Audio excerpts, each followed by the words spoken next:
We'll go ahead and get started. In fact, I think we're just a minute and a half behind right now, so we'll get rolling. My name is Chris Kukulski. I'm your city administrator.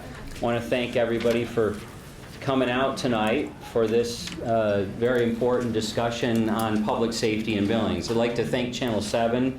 You notice their cameras are all set up so that they are live, I believe, broadcasting, they're recording so that it can be replayed on Channel 7, as well as if you go to their website, just like a council meeting, you go back and see it later. That this essentially same presentation was last week, Thursday at noon, although a few of you who were here last week will notice a couple of tweak slides for today. Not much, but a couple. So we've got 5 of us who are going to present. Our goal, our focus this evening really is to present briefly the challenges we face in our community relative to public safety services. We'll present strategies that we believe can definitely move the needle and make Billings a safer community. And then most importantly, candidly, we want your feedback. All of this stems from really the city's vision and the City Council's priorities for 2019. The number one priority, or the highest priority for 2019 and into the future, was to improve the safety of our community. I think consistent with that is this dialogue. Billings has had this vision for many years of a diverse, welcoming community where people prosper and businesses succeed. It is my opinion, and it's just that, it's an opinion, it's subjective. I believe our community has many neighborhoods, residential neighborhoods, and many business districts that are healthy and prosperous. I also believe we have neighborhoods, both residential and business districts, that are not as healthy as they could or should be. And I believe there's some work we have to do. And from my perspective, one of the key strategies to improving the health of our community is to improve its safety. You can see the other 4 kind of points there. I'm not going to get into those tonight, and frankly, I'll try to avoid questions even on them tonight, because really we want to focus on safety. And why would I say we need to focus on safety? Bottom line is, I believe we, and so do others, we have too much crime. Whether you want to get into a debate or an argument as to whether we're the least safe city in Billings or in Montana, as Q2 kind of coined us, or whether we're 6th or 5th, in my mind, the fact that violent crime has more than doubled over the past 12 years to roughly 600 cases per 100,000, so 600 individuals in our community were a victim of a violent crime is unacceptable. Similarly, our property crime rate, it has not had the steady increase as violent crime. It's waffled, wavered between 45 to 5,000 cases per 100,000 to over 6,500 cases. And so the chief will get into more of that detail when he covers his component. And also on the fire side, it's just taking us too long to respond to calls. My last slide before I turn it over to Chief St. John is, I also want, we got some really good, I think, advice from Thursday's discussion about taking a minute to kind of paint this full picture, and there is a reality.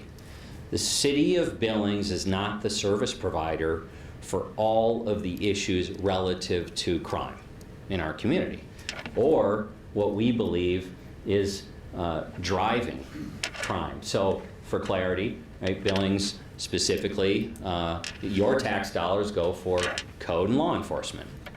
Everybody probably knows that.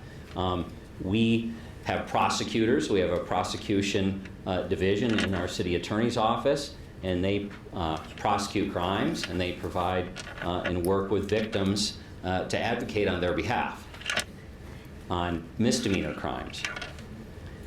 We operate 1.5 municipal courts. So everything that goes on in that municipal court system and those prosecutions are squarely the city's responsibility. However, if you go back that slide where I talked about addiction, or I'm sorry, about crime, we believe it's strongly driven by addiction and mental illness. Sorry, I'm moving the wrong direction here. We depend on partners in our community to provide those services, right? You've got Yellowstone Substance Abuse Connect, of which we're a partner. We're one of, I believe it's 89 different entities in our community who come together to try to work with and change our situation relative to substance abuse. We've got the Continuum of Care partners. I think there's somewhere around 20 different entities who are collaborating to deal with homelessness. So we're not looking to replicate or repeat what they do. They're critical partners with us. Yellowstone County Attorney's Office and the Sheriff's Office, it's their prosecutors out of the County Attorney's Office that prosecute all felonies, and all felonies go through the district court system, which connects us directly to the state of Montana. So with that, I'm going to turn it over to our Police Chief, St. John, and we'll work it through there. Thank you. Thank you, Chris. Good evening, everybody. Thanks for coming out. My name is Rich St. John. I'm the police chief here. Expound a little bit on what Chris said. He did a nice job setting the stage here. So a few slides for you very briefly. The first couple are just going to tell you where we're at and what's been going on over the years. And then I'm going to finish up with what we intend to do with whatever resources you, the citizens, elect to give us, regardless what that is. So I want to make that very clear. This is what we want to do. It'll be our goals and our priorities. So this slide right here, you can see that it outlines our slow, steady population growth, which is exactly what we want. No big spikes or valleys. That would be the red line on top. Going from 2006, we were 98,000 up to 110,000 right now. Very good, steady growth. The blue line below it represents our calls for service. Now understand that for us, that's a two-pronged system. It's when the citizen calls for police service or when a police officer initiates self-initiated activity. So anytime our officers are doing something, whether it's generated by a call or they self-initiate, that's what a number is. So you can see that we had a big jump in 2011, and that is significant of the methamphetamine becoming prevalent in our community. Drives about everything that we see today. So you can see on the far right, last year we had 93,000 calls for service. In 2019, our preliminary numbers show a 1.5% increase at 94.7, and we're starting to compile those. So you can see that that we are getting busy with stuff. This slide here is real indicative and probably the one most powerful that we have, and it indicates our call saturation level. What this says on the left of that graph is that on a minimum staffing day, where sometimes we hit, not always though, that we're going to go to work with no less than 9 police officers for a city this size, 44 square miles, 110,000. 9 officers to cover that. So on a bad day, if we have 9 officers, when we get at 5 to 6 calls, we are saturated. We cannot take any more. So that means that the balance is that in 2018, 24/7, 365, we average 10 calls an hour. So we're not like that all the time, but an average of 10 calls an hour. So what that means is that those people are on hold waiting for an officer to handle their situation. In order to handle those calls with nobody waiting in the queue, we would need 16 officers on duty at all times. So, and that of course just allows us to handle what's in the queue, not to do any proactive policing. And so you can see that you have citizens waiting, and that's not what it is that we want done, nor do we want to just be able to answer calls. We want to be proactive. Here's our historical data summarized. You can see that going from 2006 to 2018, we have a steady increase in violent crime. I think anybody here who's paying attention sees some of the stuff that we get into. And we had 663. This is what Mr. Kukulski was talking about. 600 citizens of our community were a victim of a violent crime. In our world, we have 4 big ones that we're looking at: homicide, aggravated assault, rape, and robbery. Those are the 4 big ones that we're looking at, and that's what's reflected in that 663. We go to property crime. It ebbs and flows depending what we get into. You can see again on the far right, 5,600. That's the total number that we had. And so the big ones there are going to be burglary, theft, motor vehicle theft, and arson. Should say larceny is in there too. Arson because of the potential for significant property loss. You can see a little bit of dip from 17 to 18, and I will explain why that happened and why that is significant. And going back, if there's in this 663, there are some strangulation cases, which is a new statute or a standalone directly involved with domestic abuse. And so if you take those out of there, we're almost flat. Well, it was 2017, but still unacceptable. So when we start comparing with peer cities, and it's these are the ones that we want to be like, not in all aspects, but in some aspects, and then our sister cities. This is our crime rate per 100,000. So as indicated earlier by Mr. Kukulski, on our violent crime rate, 600 of our citizens are victims. That's unacceptable. Unacceptable. 600 are victims, and when we look at our property rate, same thing, 5,100. A lot of people being victimized with stuff. So these are the things that we are rated on and what we want to get after. So next part of this, what are we going to do about it? Our first priority and goal is we want to get after violent crime. Okay, violent crime is, those are the things that really traumatize families, neighborhoods, scares people, terrorizes communities. And so with what we want to do with whatever resources you give us, we want to increase the capacity for our specialized units.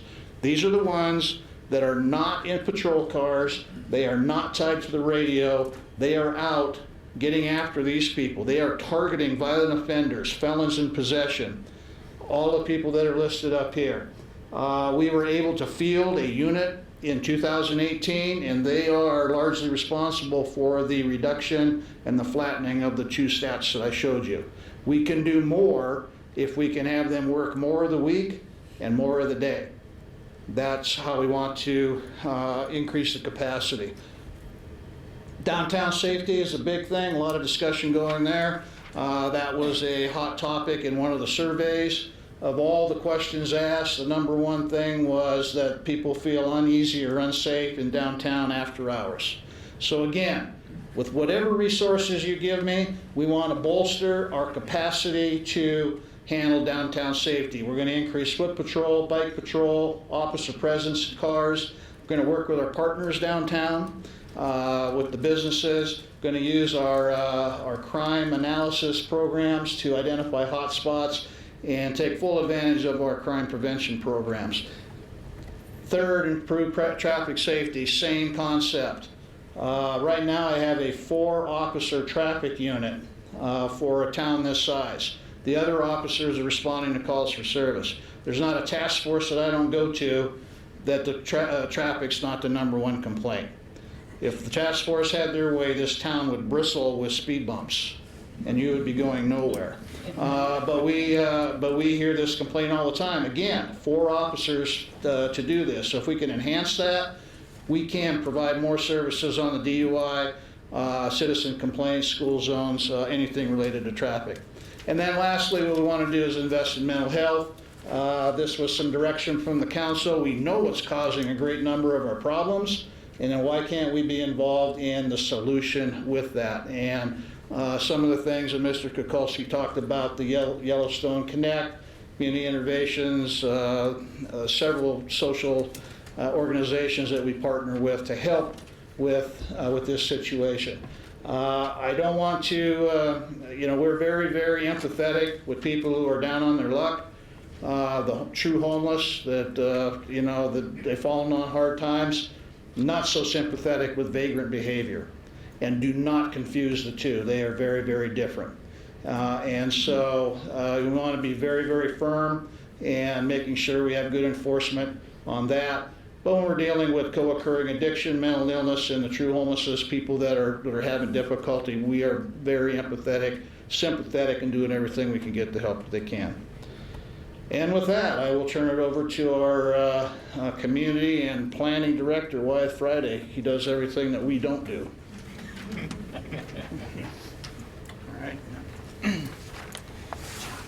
All right, thank you, Chief. Yes, I'm Wyeth Friday. I'm the Director of Planning and Community Services for the City of Billings, and one of the divisions that I work with is the Code Enforcement Division. And Code Enforcement in Billings is all about preserving and protecting and enhancing our Billings neighborhoods and enhancing our quality of life. We have we see about 5,000 to 6,000 cases a year in our Code Enforcement Division, and we enforce 22 different sections of the city code. And just to give you an example of some of those codes, it ranges from parking issues and violations, whether parking too close to an intersection, blocking a driveway in front of a fire hydrant. We deal with weed complaints in the summer, which is certainly both a safety and a quality of life concern here in Billings, with properties where the weeds and vegetation isn't being tended. And then another example is unsafe structures around the community, which can be residential or commercial. And as you can see from the chart, we've seen a gradual increase in our cases and calls for those for service throughout each year. It does go up and down a little bit, but in the last couple of years, we've been well over 6,000 cases a year. And right now, we have a staff of 5.5 people, and that comes out to, just with the code enforcement officers themselves, 8 new cases per officer per day. So we have a lot of complaints that we're dealing with through those cases. Just to show you a little illustration of what we try to do here, if you look up on the screen, we're basically trying to go across here and change the property that's a commercial property up on the left-hand side and get it over to what it looks like on the right-hand side, get that cleaned up and get vehicles and other junk and materials off that property and make sure it's secured. Down on the bottom, we're looking at a residential property, again, trying to move from left to right and get that property cleaned up and taken care of in one of our neighborhoods. One of the big challenges with a lot of these is that by the time we often are made aware of these cases in the community, they've gotten to this point, and the cleanup and the work with the property owner and the work with other service groups can take quite a long time to achieve. So it's a challenge sometimes by the time we find out that we've got a situation. I do want to reinforce, though, that we work very hard with property owners around the community. We do not go right to giving them notices of violation. We provide letters to them to inform them of the violation, and then we often work extensively to try to have them get their property cleaned up and addressed, and we work with them. And that can vary in terms of the situation on the property and the situation with the property owner. Some people have things that are preventing them from keeping and taking care of their property, and so we try to work with them and also get them connected with other service organizations if needed to help them get that achieved. We don't want to go to court and go through that process if we don't have to, and so we really work hard to do that. In terms of strategies for code enforcement, if we were to have more resources and be able to make some changes, really a big one would be to be more proactive in how we deal with our enforcement. So right now, code enforcement is entirely complaint driven. As I was talking about earlier, we're up at 6,000 plus cases per year. Those are all complaints that we receive that we then investigate for cases. That is not generated by our officers out patrolling, looking and checking in on neighborhoods for cases. We don't have enough staff to be able to do that. So we would be able to be more proactive and get out there, and really the big advantage there is to get to some of these properties and see something going on early, which then makes it very much easier to address it and get it cleaned up before it becomes a really big issue. So that's a big benefit. The other thing that we found in some of our statistics and looking at our data from our cases and also with the police department's crime data is that when we're able to get a property cleaned up and address it, quickly and in a reasonable amount of time before it really becomes a big problem, that then helps to reduce potential crimes in the neighborhood and also calls for service that the police department has in an area. So if we can get on it and get something addressed, it then has a positive cascading effect for our law enforcement as well and their service demands. In terms of compliance being successful, we'd be able to do more work. We already work with our city attorney's office, but being able to have more support from the legal staff and being able to move some of those, when we do have to go to court, moving those cases through and having more support and advice and guidance from the legal staff would help us do even better with how we manage those cases when they're going into the municipal court system. And then education and outreach is huge, and a lot of you out there, if you are involved in some of the task forces and all, have seen and heard from us, but the more we can get out and talk to service groups and explain to people what we do and what the different codes are that we're enforcing, the better it is for then those neighborhoods and the citizens to know when they see something, okay, yeah, this is a code enforcement issue. I understand this. I've learned about it. I can respond and get in touch with the right people. So the more we could boost that, which we kind of have limited tools and ability to do that right now, the better it is then, because then those neighborhoods are able to make that determination and let us know what's going on. So with that, I'm going to have Chris come back up and speak about some of the legal issues as well. So thanks. Thanks, Wyeth. My apologies, we're running a little bit behind. Hopefully Brent and Gina are no longer contagious, but they don't have voices. The staff is anxious to answer your questions on their behalf about the legal side of the equation, so all kidding aside. So I'm going to cover this real quick, which is bottom line what we face in our prosecutor division in being effective at prosecuting crimes is that our caseloads are double and triple what the kind of best practices are out there. So as an example, I'll hit on domestic violence. Some of our most challenging cases, first two domestic violence offenses, as I understand it, are misdemeanors. Third one becomes a felony. 800 new cases a year, one prosecutor handling them. So we need a few more prosecutors to help this system work well, and that's really the bottom line of their aspect of this, is what they can do in the municipal court, the work they can do working with our law enforcement officers and with our code enforcement officers if they don't have as many cases. In fact, maybe that's probably the very legitimate excuse why they said they came to work when they shouldn't have come to work. That'd be Brent and passed it on to some of his friends. But all kidding aside, so I'm going to turn it over now to the fire chief as we try to catch back up. And this being an evening, I hope we can go a little bit beyond the 7:15 kind of time frame. So, Chief, I'm going to turn it over to you. Thank you, Chris. My name is Bill Rash, and I'm the Fire Chief of the Billings Fire Department, and I'd like to thank you all for taking time out of your busy schedules and coming to visit with us tonight. The first thing we'd like to point out tonight is that the Billings Fire Department, what we call a problem statement. The Billings Fire Department does not meet the national standard for fire stations and staffing. This resulting in nearly twice the national standard for travel time to your emergencies. I'd like to delve right into this, why personnel and seconds count, especially in the fire rescue business. It's all about getting there fast. So we can You may have heard about NFPA 1710, the industry standard for career fire departments. But what is it? And what does it mean for our community?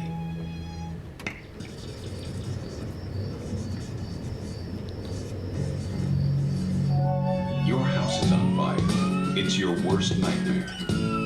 In just 3 minutes, a fire can grow 16 times larger than when it started, and it continues to grow bigger and faster every second. Once the clock starts ticking, there's a shrinking window of opportunity to save lives and property. You want a full crew of firefighters to put it out quickly, or you may suffer a catastrophic loss. But how many are enough? 50, 20, 40? How do you decide? Fortunately, there's an internationally recognized industry standard, It's called NFPA 1710, and it's based on scientific evidence and research that establishes how many firefighters are needed to put out each fire and rescue anyone trapped. At a fire scene, you want a firefighter doing every job that needs to be done to save you and your house.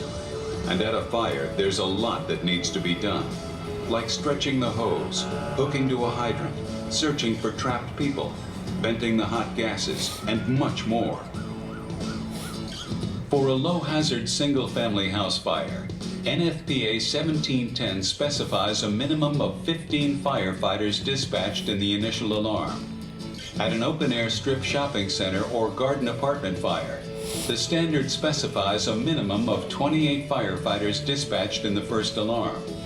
And for fires in high-rise buildings at least 7 stories tall, the data show that the initial dispatch should be for a minimum of 43 firefighters, and that fire departments should send additional firefighters to situations that are beyond the capability of the initial alarm. When considering crew size on each engine and truck responding to a fire, the standard says that in low-hazard response areas like residential neighborhoods, the required number of firefighters on each fire engine and truck is 4. In areas with a high number of incidents or geographic restrictions like narrow roads, single-access bridges, or islands, a minimum of 5 firefighters on each fire engine and ladder truck is required. And in dense urban areas with high hazard occupancies like high-rise buildings, the minimum number of firefighters on each fire engine or truck is 6. Regardless of the type of property, 1710 also sets the time of arrival on scene within 4 minutes for the first engine with 4 firefighters. The 1710 standard for both response time and crew size is based on scientific evidence, not opinion. The National Institute of Standards and Technology, known as NIST, and its partners conducted extensive research to document the optimal crew sizes for various types of structures.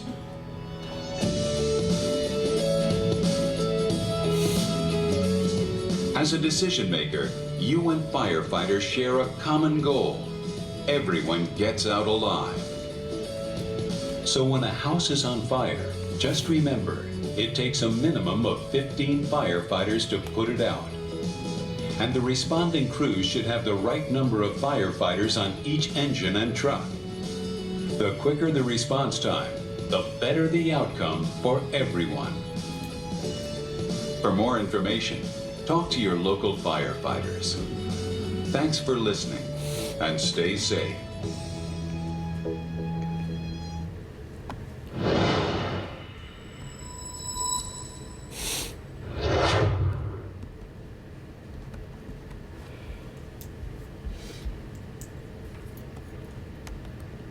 Going back.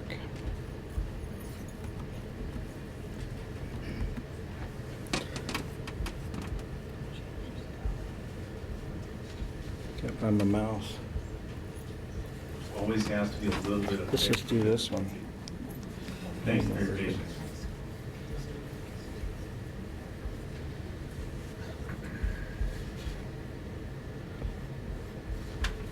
Like we're froze up.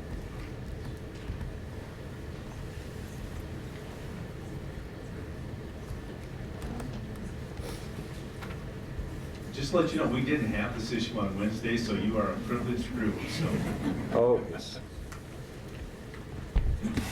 Looking for my mouse. Could you just repeat that, I believe you said you had 3 crew members per, was it engine? That's correct. On our fire engine or truck, fire engine being, is what the ladder truck, I'll go down. The ladder truck is what you see with the aerial devices. The ladders on the truck, the engines are the actual pumpers that go to the scene. And the difference is Billings is operated very lean and working with 3 people. And we've done that for many, many years. So that's what we operate with. You saw the recommendation before, but we're working with 3. And I think we can go back one there, if we could please, Matt. Okay, so this the standard they're referring to is the National Fire Protection Association 1710. And that document was written by a committee comprised of the general public, industry, and the fire service. Now that document, that standard, focuses on deployment of emergency services in a timely and efficient manner to save lives and property, our #1 goal. Response time and travel times were compiled using results of scientific studies. Again, not speculation or opinion, but scientific studies conducted by the National Institute of Standards and Technology and Underwriters Laboratory Fire Safety Research and Institute. This is something that we find, I hope you'll find very interesting. We have 2 rooms here. We call #1 the legacy room on the left, and that is 30 years ago, that's what firefighters were dealing with.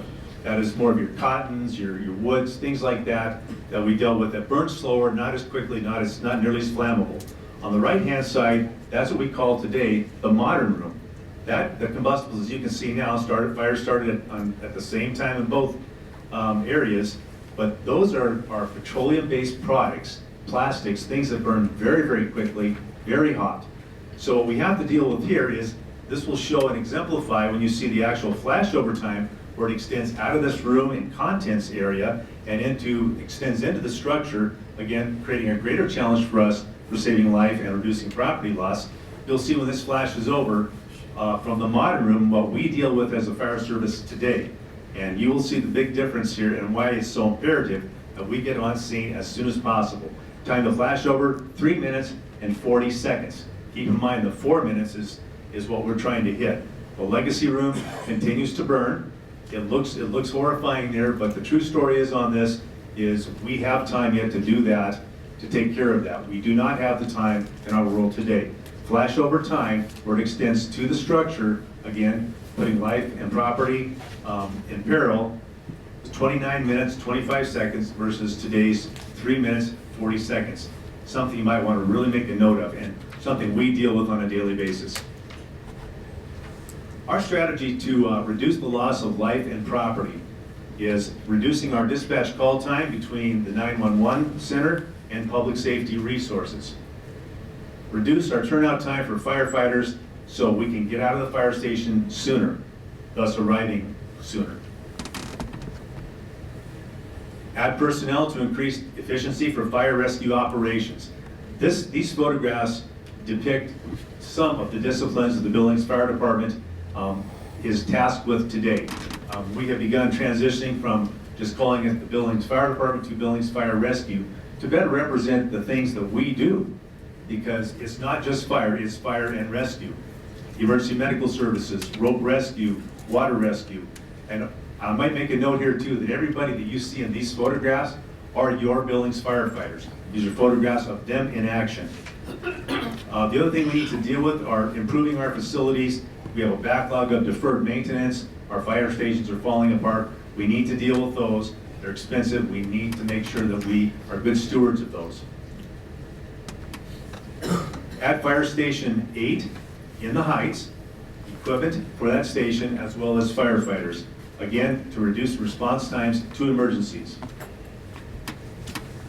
Let's look at this. We keep that 4-minute number in mind as we saw before, and how important it is to get that first engine there on scene.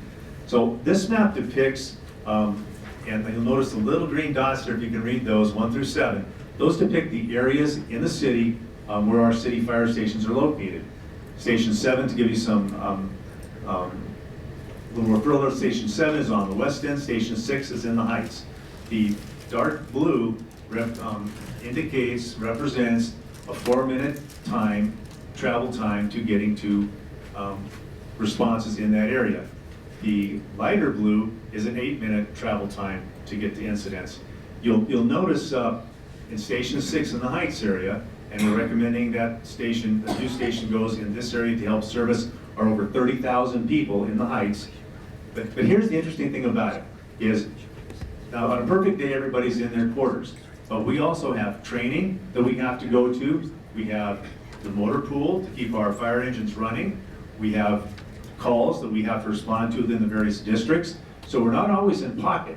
So, for example, Station 6 up in the Heights, the only fire station up there, if they have to go to motor pool, have to go to training, if they have to go on a call, then what we do is we begin creating what we call a domino effect. So what happens then is When Station 6 is out of service for whatever reason, then we start drawing from other stations down in the core of the city. And then what we have is it affects all, in an adverse way, all of our response times throughout the city. So one needs to be covered in the Heights when they're out of service, then these all have to cover that area in the Heights. Hence the reason we're strongly recommending Station 8 to help make that coverage and not affect the rest of the city as it has been. And what we've noticed, if you'll see here, the upward trajectory of our calls for service. We, in 2018, recorded over 15,000 calls. We just compiled our numbers for 2019, and we just went over the top at 17,000 calls for service. These calls are not reducing. The diversity is changing rapidly. We have some needs there. And with that, I would like to turn this back over to City Administrator Chris Kukulski. Thank you. Thanks, Chief. So the last piece I'm going to touch on briefly here is our structural imbalance from a financial standpoint. Unfortunately, as we're facing the need to find ways to invest more in service delivery and find ways to be more efficient, we're also dealing with a structural problem where you can see in 2019 expenses for operations in the general fund exceeded what our revenue coming in was, and we could talk more about that in Q&A if you'd like, but that same thing is happening in 2020. Half of that relates to a revenue reduction when we stopped collecting the franchise fee. Others of it are a combination of staffing levels and a commitment and an attempt to be more fully staffed. The city, though it was never seeking to do so, commonly had in its police and fire departments, particularly in police, vacancy savings year in and year out. We've worked really hard. The chief has worked really hard to be fully staffed. It's a lot harder than it sounds in this business. Law enforcement all over the country, communities are struggling to keep people in positions and remain fully staffed. But this past year, I think we've done that last 2 years better than most years. So part of our process, in fact, I think next week interviews start in this. We've hired a gentleman, a team that works on the kind of continuous improvement process. It's kind of the Japanese model. Some refer to it as Lean Six. Billings Clinic has been doing it extensively for the last decade, as has Riverstone Health. They're doing an analysis for us to help us understand 900 employees, 15, 16 different departments and divisions. What are some of the things we can do internally to be more efficient and stretch dollars further and stretch services further? So that effort has begun. And then also we're looking at multiple revenue sources. I wish I could stand here and tell you that there are, the main funding source for local government in the state of Montana is property taxes. It is state law. That is how it works. So for 21 years, been trying to work with teams of people to alter that. But with this system that we have and we need to work with, we do have some other areas where we can pull in some revenue to offset some of our costs. So we're looking at impact fees or system development charges for emergency services, and to see what value that would bring in offsetting costs. We're going to look at the equity between, or potential inequity between the BUFSA, that's the Billings Urban Fire Service Area. So for those who aren't familiar, our fire department provides fire service to roughly 100 square miles. 47 of which is in the city limits, or 42 of which, I might have it backwards, 40 plus is in the city limits.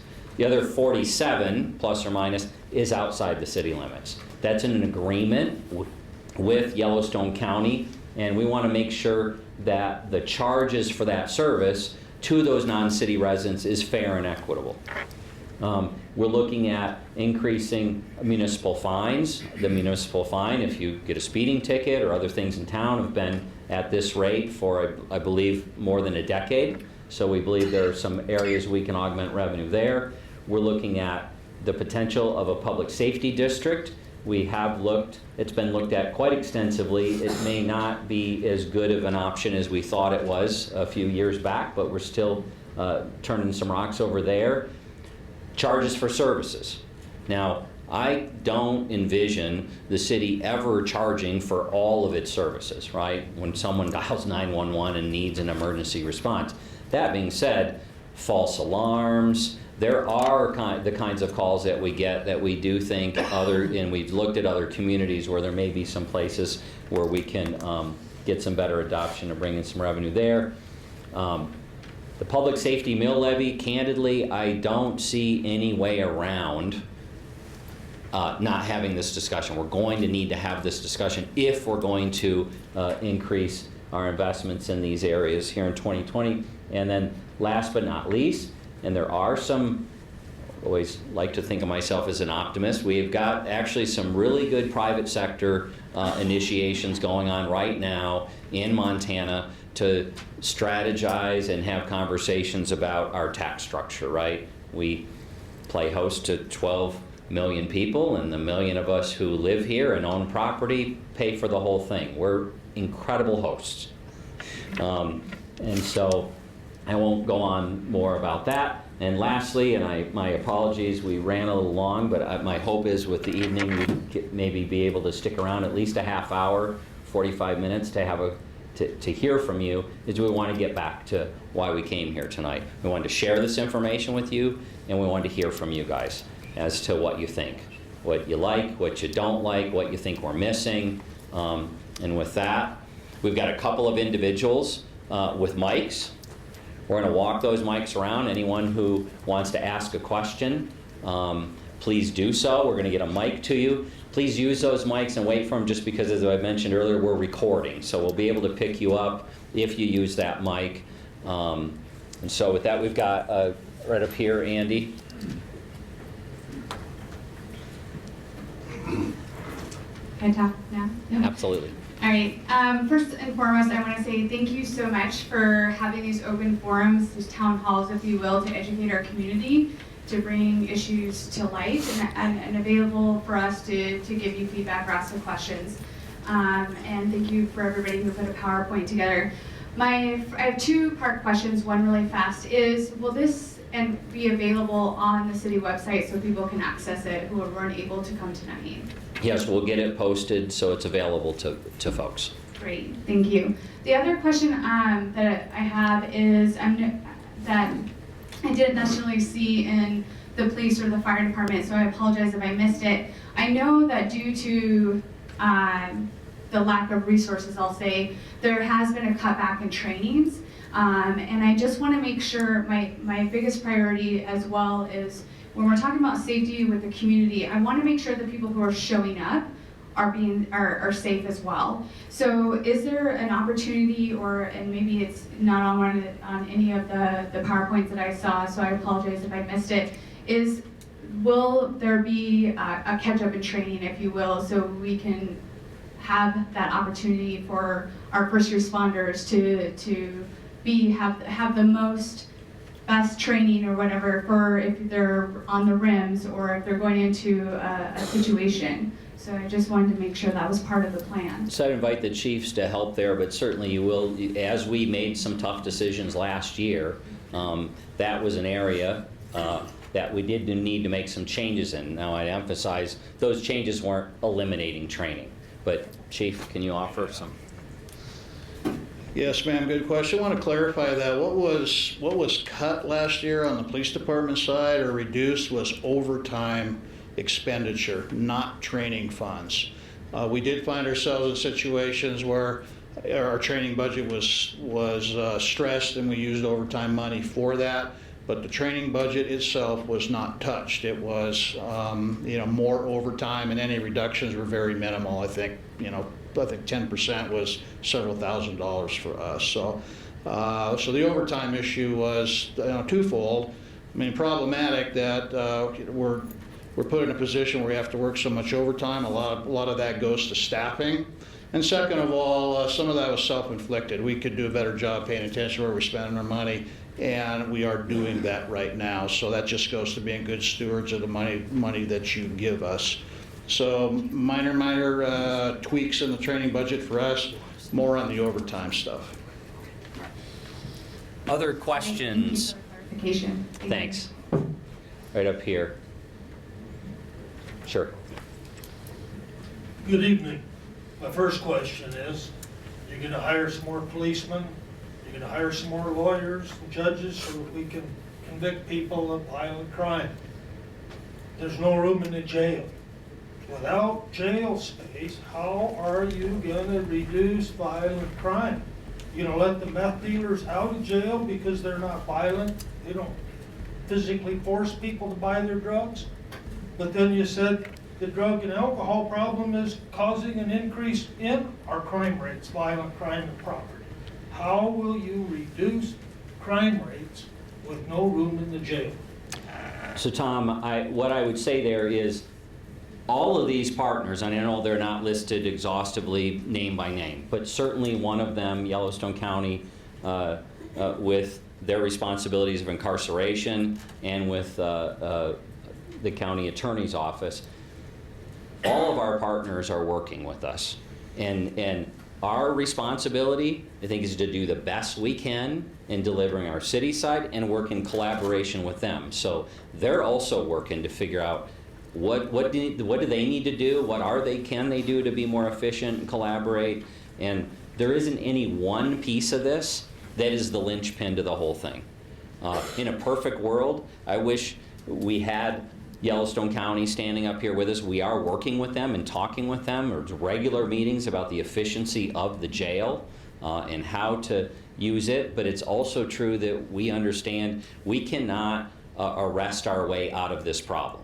It is a critical component, that accountability, but with the Substance Abuse Connect Coalition and all the work they're doing, all of that is interfacing together. And so, Chief, you probably could do a far better job than me in kind of adding some components to it. I think I go to a Catholic church, a lot of up and down, so good on that one. So, Mr. Zabun, to your point specifically, we are doing this right now. We are fully aware that the jail is full. They're over 100% capacity, and it's definitely a problem. However, we have made a concerted effort, and we are in partnership with our state and federal other agencies through a program called Project Safe Neighborhood. And what that is, essentially, is we are going after the worst of the worst. And what that does, and through the U.S. Attorney's Office, we want to get them into the federal system. They don't have a space problem. And when they get indicted, they go away. And they're not going to bother us anymore. And so we have a great collaboration. We bring cases both to the county attorney and to the U.S. attorney to decide where we get the most bang for the buck. I can tell you that a few months ago, they've indicted over 150 individuals since we started in 2018. And so we are doing this. And what I want to do is augment what it is that we're doing. Add capacity to the specialized positions that are getting after all these things that you see right here. And as I indicated, when we start looking at the dip in 2018 in property crime, and if you take the strangulation out of violent crime in the 663, there was 121 of those tragic cases in a domestic situation. We're virtually identical to 2017. That's Project Safe Neighborhood. That's your specialized positions making a difference. And so what I'm saying is that when we can augment the units that are doing that, we're making a difference. And we get them in the federal system and they go away. So on the other side of that, here's the diversion. This is keeping people out of jail, clean and sober housing, the mental health aspect, all the things that we talk about. This is how we're going to do that, Tom. Hope that answered your question. Thank you. Would you pass it to Pam? I think Pam's got a One question. more question, if I may. Okay. You had a nice chart up there, and you said at 9 officers on the street, we could handle like 9 calls in an hour. But you needed 16 for the level of calls we're at today. How many officers average are on the streets 24/7 so that we know, get an idea at least of how many officers we need to get to 16 currently or full-time on the street. We know you have over 150 sworn officers. It takes 4 men to run 24/7, we know that. So you should be over 30 on the street with 150 men. Where are we at? Well, if we put everybody in a patrol car, we would certainly be there. But then some of these other things we're talking about would be left behind. The 9 that I put up there is worst case scenario for us. By union contract, this is a minimum staffing level that we will not go to work with any less than 9 officers.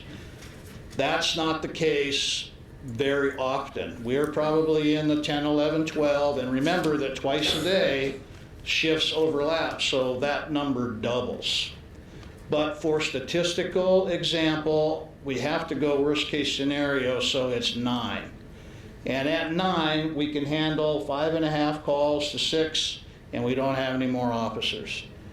We have 10 calls an hour right now, and that's our statistics, so we need 16 to handle that. So you have 6 of those calls require 2 officers, and the other 4 can be handled by a single officer, and there you end up with your 16. This is a mathematical formula. There's several others that put us in the ballpark. So 10, 12, 16 in there is what it is that you need. Basically what I'm telling you, your officers are doing a dang good job for you with what you got. And Tom, you brought up a point I just want to touch on. You mentioned 4. It's actually a little north of 5. So, and that's a good point. When we get into the discussion later this year about additional officers, it takes 5.1, let's just round it to 5. It takes 5 officers to get 1 more officer around the clock.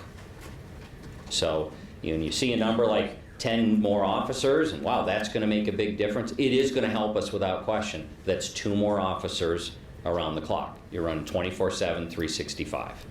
So, Pam, I think you had a question. Thanks, Chris. My question is actually for Chief Rash. So, I know that the National Fire Protection Association has standards for response times from 911 and then the turnout times, and then we're not close. So I was glad to see that on the chart tonight because that wasn't mentioned in prior ones. But you said the video shows that the flashover time is 3 minutes and 40 seconds, but 90% of the time, we're almost at 5 minutes before the firemen even leave the station. So the big problem is really happening before they leave. One of the issues that I've heard from firefighters, 2 of the issues, one is that the emergency response vehicles that they hated so much required them to have equipment ready to go out in either vehicle, and that slowed them down because they didn't know which vehicle was required. The other is that less than 1% of your call-outs are for structure fires, either residential or other structures. And that if it's the person who called that needed the remote picked up off the floor, they don't really hustle out the door, they go, but they don't hurry. But that those numbers get figured in. So one thing, I would like to see data that shows what's the response time to structure fires, maybe over several periods. And secondly, more than 30% of your calls are canceled. So if it's 17,000, they're processed through 911, the people leave the station and they're canceled. And so that your long-range fire plan says you need to upgrade your training so that you're more efficient at triage and not sending people out on calls that are canceled and never followed through. So what are you doing? Well, we have different things that were going on. As far as right now, when we are talking about our response times, our cancellations, number one, when our dispatchers, who, as you saw there, as part of a piece of this, was actually trying to increase our staffing there. In today's world, our 911 dispatchers spend more time on the telephone because they are responsible for taking that call, and I'll use it examples as emergency medical dispatch. They're the ones that depending on the circumstances, they will walk you through a CPR event, blood control. They also stay on the line so that they can continue to acquire information to help determine on whether these calls are downgraded to code, to non-code calls. They're also soliciting information during this call out. I mean, let me go backtrack. They are sending units immediately. But in that interim period with that caller, I know there's been some frustration there, they are still continuing to get information so that they can continue to inform our local emergency responders, police and fire, about what's happening, what's evolving. Is it a fire? Is it a big fire? Is it a small fire? Is it a violent, escalating situation for the police department? So they're actually spending their time through their training in doing that. But with the number of 911 dispatchers that we have there, it does require more time and more staffing to be able to, number one, get that process out, and then be able to help, again, like I showed in the graph up here, to be able to get that information to our units quicker because they're tied up quicker, so we can get the fire trucks out the door sooner and our arrival time is quicker. So as far as some of the other turnout time and statistics that you saw in the long-range master plan, I will stand up here and tell you that some of those are somewhat complicated and somewhat skewed. And that's something we determined because we were turning over from a different serving system server for our new 911 dispatch center, and those are some of those informational things that we have corrected. So in the last year and in 2019's annual report, you will see accurate information there. But again, I don't know if I'm answering anything else without maybe an offline conversation or getting information, an email or something that I could share your more specific information with you. But that is some of the things we're trying to do: improve the front end, improve our turnout time, getting out of the fire station, and making our arrival time there so we're there, our travel time, about that 4-minute period, so we can actually have an effect, a positive outcome on EMS, fire, rescue, and the things that we deal with on a daily basis. I hope that helped out. Former Mayor. I want to find out what you're doing to get rid of the nonsense calls. Former Mayor Hanel, yep, I'm sorry, go ahead and then we'll look right behind it. No, please, sir. Thanks. I guess I have two big picture questions. I've read the budget and I can't find any limitations or discipline on interfund transfers. The Billings Gazette indicated today that we've been borrowing money from other funds to cover public safety shortfalls. So for me, this fleshes out like just overall what are we doing from a city budget perspective. Can you, I'm not an expert at all Sure. in the statutes. I would have to refer that to a Yeah. city administrator. Yeah. And I may need Andy to help out here, but something kind of unique to Billings with our chartered cap is we've got our public safety levy fund. So we kind of separate between the general fund and public safety on some of our resources. I think the bottom line is, of your property taxes, what, 76% of those, are right in that ballpark, are going to fund police and fire. So that's not including prosecution and the courts. So those tax dollars, those transfers in and out between those two funds, this year you'll see we'll show those budgets as we did last year as well in my first one, more combined to be less confusing. Andy, you can probably give a much better kind of technical but not too technical response to the transfer situation. I mean, we're not taking money from the water department and using it to subsidize police and fire. We're not taking police and fire money. No dollars are coming from those levy approvals and being spent over in parks. Sometimes I hear people say things like that, and that's absolutely not the case either. Sure, but it raises the question, if stuff is this dire from a public safety perspective, right? Do we need a $60 million pool? How do we prioritize everything in the Certainly, and I mean, I will tell you, your elected officials have, I mean, that's a struggle where they've squarely put public safety first.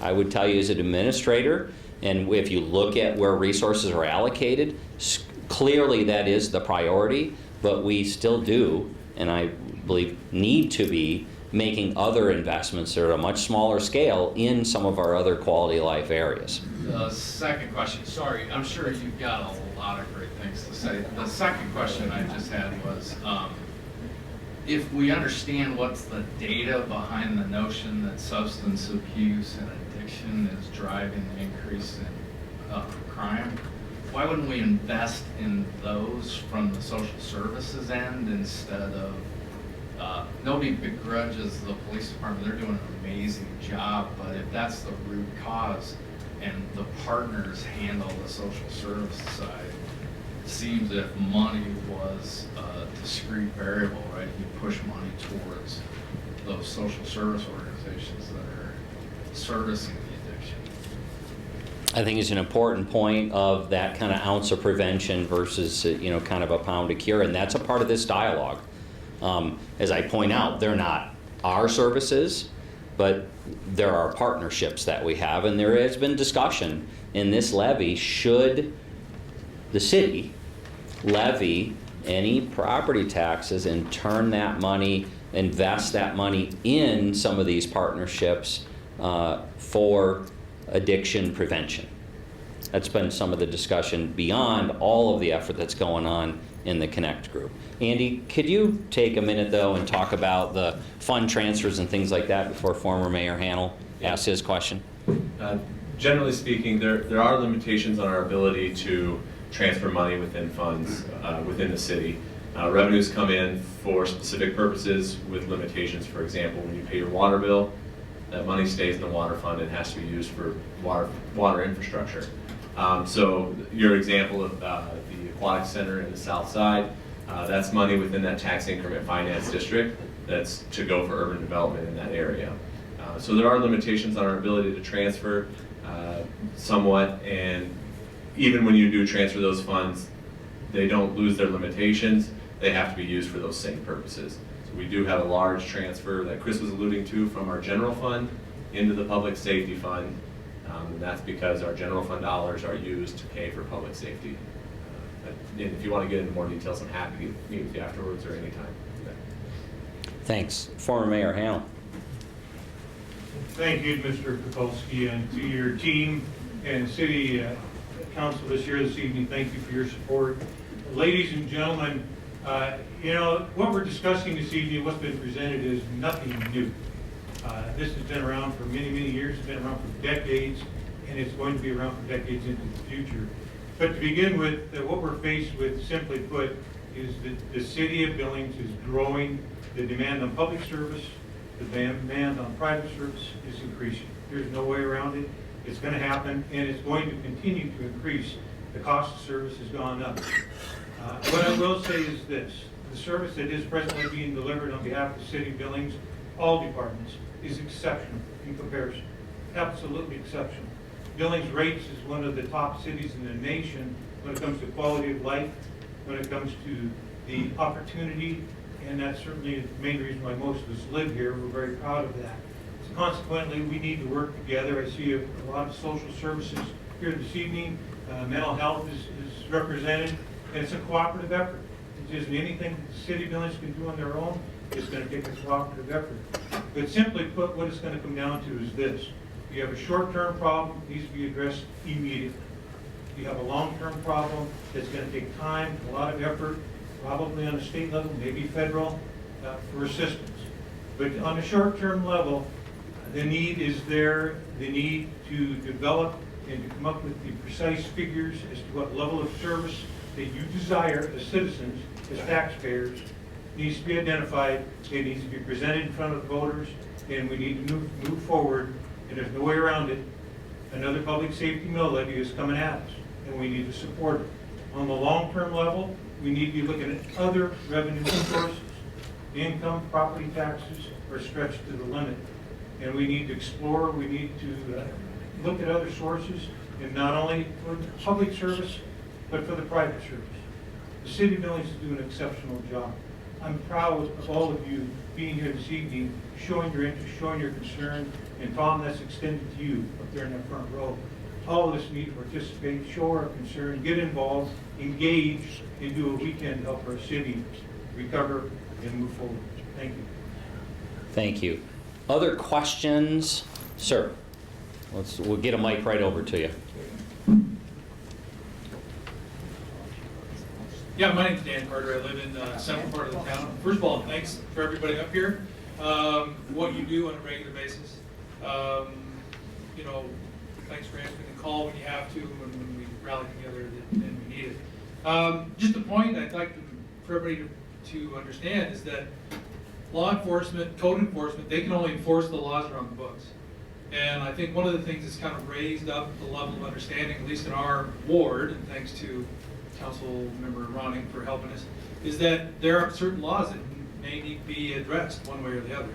And so I would encourage people to work with their city council members and their legislators. If you don't like the laws that are there, if you need to help these people, work on those laws that need to be addressed. So just a point I'd like to make that hasn't been made in all this. These guys can enforce the hell out of things, pardon the language, that are there, but they can only do what the laws are on the books. They can't make it up as they go along, even though people who watch Law and Order and all that kind of stuff. So thanks. No, thank you very much for the feedback. Other questions? In the back there, we've got Gavin's heading your way. Well, I want to thank, I just moved back to Billings 2 years ago. My kids went to school on the Heights, both Falcons, by the way, Coach. This is probably to Chief St. John, is that when you increase your police staffing, have you thought about, with response time, looking at substations?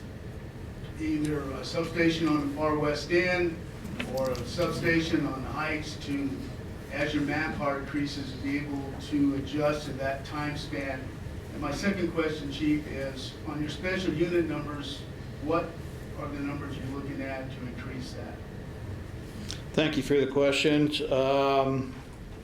So first of all, it has always been my long-term goal to decentralize the police department as the city grows. We are poised to do that. We have a police substation right now at our Fire Station 7, which is on the far west end. I call it a police station with a fire substation there, but and certainly if there is a new station built in the Heights that we will ask to have space there, that is the contemporary practice, is to co-locate public services.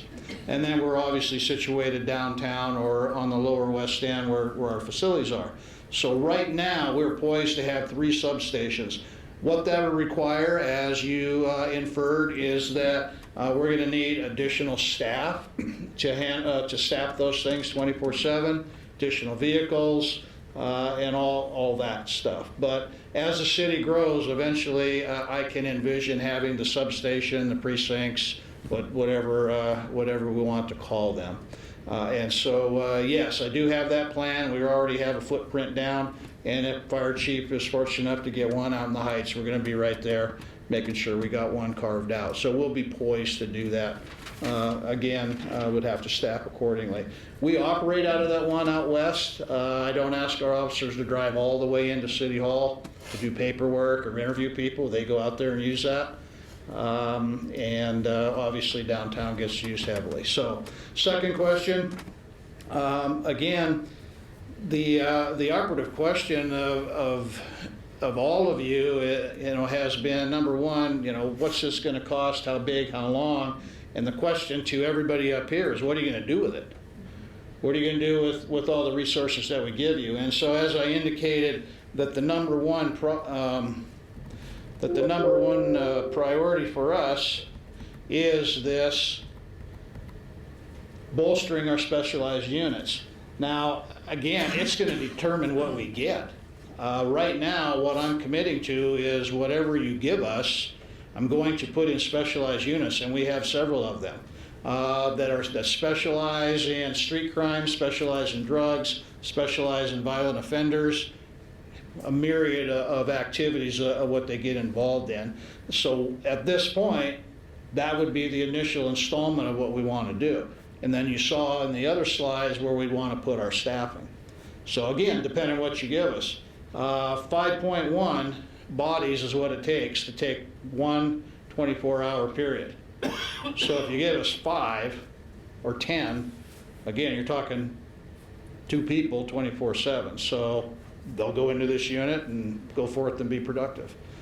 So again, what you give us, this is what we're going to do. Did that answer your question? Thank you very much. Go Falcons. Nancy, right. Please say, John, I was on the city council when we, I was on the city council when we did the last public safety levy. And I thought a lot about this because in the last number of years, I didn't see a lot of control that, which I had hoped with that 54th Street station, the substation out there, how we use those resources. I'm not sure that we use the resources. I often think on a weekend downtown, we need a police person on the ground, and we don't have one. I've walked by some pretty scary situations. And I'm just saying, we have to be really careful with these resources we give you and make sure that they're really going to change, because that public safety levy didn't do a whole lot. And I'm very concerned that we're going to have to be very careful about how we handle these resources. And I know you are. Any other questions, comments, I want to respect your guys' time. Mayor? Should I just use that? Sure, yeah, you're Okay. right here. Why don't you grab that, and then I know we've got a few others I didn't see right.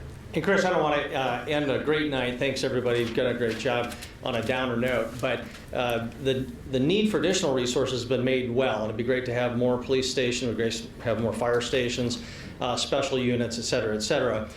But back to your financial numbers. With a $5.5 million structural deficit now, roughly more than 70% of the general fund goes into police and fire and public safety. That means 70% of that $5.5 million, $3 to $4 million of that is sort of public safety dollars. Can you just quickly address, and you're not going to be able to go into a lot of details, what happens if we do not pass a public safety mill levy? Specifically, how do we save at least $5.5 million in that general fund? Andy Watt, actually. You got it. You got it? All right. So if the levy doesn't pass, or if we don't do anything to deal with that structural imbalance, we get, I think, halfway, roughly, into the next fiscal year before we're at a point where we have got to make cuts somewhere in the general fund, or our reserve levels fall below kind of minimum standards. So we're trying to get ahead of this. Ideally, we wish the 2014 levy discussion would have happened. We wouldn't be having this discussion. There's a significant part, and you'll see it. I mean, there's no secret. Anybody who's been paying attention to the budget process last year, you'll see from me and the administration the proposal to move everything associated with cost for parks, cemetery, and public lands out of the general fund and over to an assessment. That assessment is going to increase your fees and taxes. But that then will buy us, is it another 6 months, year? About a year. About a year. That would buy us about another year before our reserves would start falling back into that point at which we fall below the minimum. But that's not the purpose for tonight, so I want to be careful not to go too deep there, but I will tell you, part of my motivation for separating the Parks Department is just like Andy talked about with water, right? Your water fee, that money only gets spent on water. You see every month when you get your monthly bill what it's costing you, and we make that investment there. If we make this shift for parks, and essentially all of parks is funded with PD1, you'll know how much you're investing in your park system in the same regard. And then that general fund property tax side is going to move from 75, 76% to probably 85, 87, somewhere north where your property tax dollars, those mills they're funding the criminal justice system and administration. That's the only place that they can go, is in those couple of areas. It's a little bit of kind of deep in the weeds, but I guess to summarize it, nothing passes If we don't do something with parks funding, we start falling below our minimum levels about midway into the next fiscal year. If we do something with parks, we could buy ourselves about a year before we fall into that crisis point. Now, for context, if you wiped out the Parks Department, we're not going to invest anything in parks. You just about fill the hole. Well, I mean, you can't. I mean, I would tell you, for the quality of life of our community, for the vibrance of our community, you can't wipe out the Parks Department. And yes, I know public safety is a higher priority than a park, but your economy is now based on, there's a whole nother dialogue. Employees are making choices of where to live, where to raise their families, and where to invest. We no longer generally follow jobs, and we just go wherever those jobs are. The jobs are, or the employers are following the people. And those communities in this country that are investing in education, in safety, and in quality of life are thriving. Those that aren't are struggling. Penny. Thank you. City Council Member Penny Ronningham, I just wanted to thank this gentleman because I think he brought up a really good point on, are we looking at why crime happens versus how we reduce crime by how all of us change our behavior rather than actually looking at why criminals are doing what they're doing. So I think you bring up a really good point, and I think that's something that we definitely have to be looking at. And I just wanted to first of all thank a special guest that's here tonight with us that came from Helena, and that's Rafe Graybill. He came because he's been paying attention as to what has been happening in Billings, and Rafe is the general counsel for our governor's office. So truly thank you for being here, and so appreciative that you are here to listen and to hear what's happening in Billings and be able to take that back to the governor's office. And I know you're going to share something with us too. But one of the things I also wanted to emphasize is that while we talk about population and we think about people, what we also have to understand is that we have developers coming to City Council wanting to annex in property. And so our geographical size of Billings continues to grow. So it takes us longer, not just the fire department, but it takes us longer when we have a minimum staffing of police officers, and we have an officer in one end of town, and now that officer needs to get all the way over to the other end of town. So we're growing geographically also. And that's really a big part of this equation as well, as it's not just population, but geographical size also. I think some of the other things that we need to be looking at and talking about as well is that what we're talking about here is really nutshell type stuff. But we have real serious issues where when we do pass a bill in Helena, for example, with the sexual assault kits. So now we have a bill that's been passed and all those sexual assault kits have gone up to Helena and they're being tested, and now from my understanding they're getting about a 50% hit of, now we know who the assaulter was. Do we have enough investigators to even go after those people? Do we have enough prosecutors to even go after those people? So there's a lot of other issues that have to be discussed, and this is just nutshell stuff that's being presented here tonight. But there are deeper conversations about what is really happening in the community and all of the different levels that our police and fire address. So wanted to share that, and thank you again, Ray.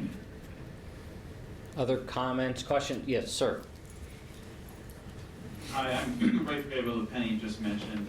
In my official job, I'm Governor Bullock's chief legal counsel, but I'm also a guy to live on 25th and 3rd downtown. So here in my private capacity, because I really care about these issues, and I want to thank the city and its leaders for convening this meeting and having a really open, transparent discussion about what needs to be done here. So thank you for that. Mine is a question, which is your point about the revenue discussion and how the state tax structure is well taken. I think there's a serious discussion in Helena right now about what our tax system ought to look like. Setting that aside, I guess my question is, what are ways in which your state partners can be better partners? What are the short-term stopgap measures that the state can do better? And what are the long-term structural issues where the state can really do better? Thank you. I'm going to ask the chiefs both to kind of weigh in on that. And you kind of covered it, and you heard me earlier about tax structure, which we could talk all night about. But Chief, some more specifics about kind of what we're... Thank you for coming, and no surprise to you, maybe to some of the others, but the issues at Department of Corrections and some of the very quick paroles and PVs, we find that a disproportionate number of those probationers come to Billings. We had close to 300 without the commensurate support for the probation officers. And we also find that that some of the discussion that was had a week or so ago, that there are technical violations and paper or whatnot. Yeah, there was some of that, but they also committed new offenses. And so you have people that are out early with little supervision. And we found a disproportionate number. Bozeman got 8, and we had 270 or something a month or so ago. That's a serious issue that we end up getting splattered with and have to deal with issues. So I know a big discussion up there, but for people who think that it's working well and it just needs a little tweaking, foul. Okay, we're getting splattered, and I think Helena is too. So something for you, and I know you and the governor know about that. That's a very, very robust discussion that's going on. That's from our side. The piece I'd add is thank you for coming. We had one legislator at our last Thursday's meeting. I don't know how many we have tonight. None. We found ourselves in the last legislative session. It's not unique at all. It just was, I had a different name associated with Billings. I'm proud and thankful to be here, right? This rumor got going that somehow the city of Billings was causing the public defender's office to spend all of its money. And we found ourselves answering questions that were ridiculous. And when the facts actually finally got to the table, most people in the room acknowledged that they were ridiculous, and yet they were tempted to take $550,000 of funding away from Yellowstone County and the city of Billings as punishment for us trying to deal with these crime issues that we have in our community. In working in the Flathead for 5 years and working in the Gallatin for 13 years, and now the privilege of being here, at least those 2 other communities that I'm intimately familiar with are dramatically different than the challenges we face in Yellowstone County. And I genuinely believe that folks in Helena don't understand them. And so what we have to do to try to engage in them and have them engage with us, we've got to continue to try to find new ways to do that. So Pam, I think you had a... Thank you. This is a question for the chief. Came out, I think, yesterday that they're working on the marijuana initiative, again, for this next legislative session. So how are you guys going to plan on that one as far as your police servicing regarding that issue? Well, I hope you're asking for the other chief, but perhaps you'll let them handle that. Yeah, that discussion comes around almost every legislative session. So we have our professional organization which looks into it. The issue for us is it's very complex. Possession of marijuana in the federalized is illegal. On the state side of things, with medical marijuana, proper licensing, proper holding of a card, it is legal. And so we're caught in a bind. And what got us into an issue before is that we were forced into a regulatory function. And that is not what we do. So there was a lot of problems, a lot of confusion with that. It got sorted out a little bit, kind of settled down. There's been some work locally with some city ordinances. Cities have the ability to ban dispensaries in the city, so you have that going on. But we knew at some point in time that there would be a push for recreational, and so we're poised to deal with that. But you know, whatever the law says, we're going to abide by that. But we need to be very careful. You know, you don't want to run afoul of federal law, and then of course I don't want to violate anybody's rights if they're entitled under Montana law. So we're paying attention. It's very early yet. I hope it doesn't get traction, but you can see it does across the country. So. Frankly, I'd be surprised if it doesn't get traction, and my concern is, in working with the city managers in Colorado, I don't know if you noticed one of those peer comparisons. Your assistant city administrator, Kevin Iflin, I must have missed it, was at a training in Nashville, sitting next to the assistant city manager from Pueblo, Colorado, and as much as I appreciate that he's on my list here, because he doesn't make us look so bad, we asked, what in the world is going on in Pueblo? And they said simply, pot. Plain and simple.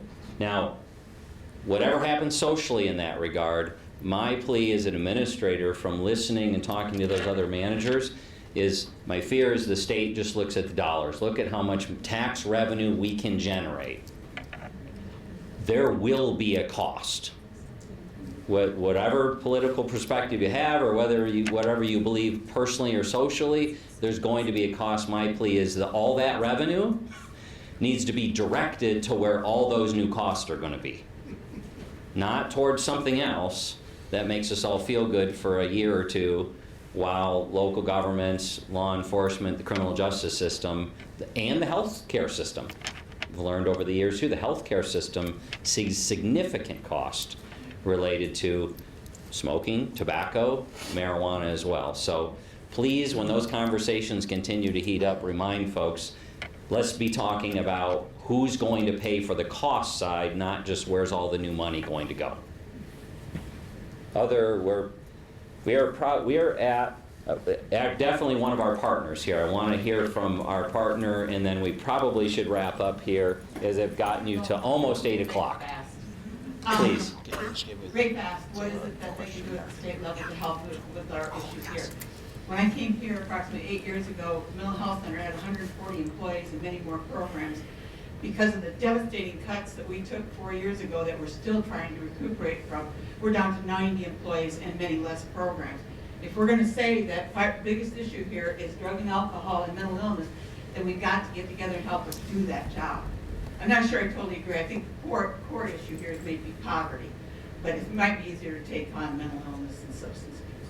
But we do. We need the state to recognize what it did, and we need to work together to undo it and get back where we were. Thank you. And the Hub is one of our critical partners in Continuum of Care, as well as, I think, Substance Abuse Connect. On your chairs, there were some questionnaires. Anyone who cares to take the time to leave those behind, fill them out. There have been a couple individuals in the room taking notes on this conversation tonight. I've already gotten a typed out kind of several pages of the feedback we received last Thursday. We're going to compile that together, provide that to the City Council and our staff to talk about, read, and have it affect how we move forward. So our purpose here tonight was to get that. If you're inclined to leave anything in writing, we'd love it. Otherwise, we've been taking all this dialogue and these conversations to help us move forward, and this will not be our last discussion on this as we get ready for ultimately something in front of the voters here and later in 2020. So thank you so much for your time this evening. Thank you for your interest, and thank you for caring about your community and your neighborhood. So thank you. Have a good night.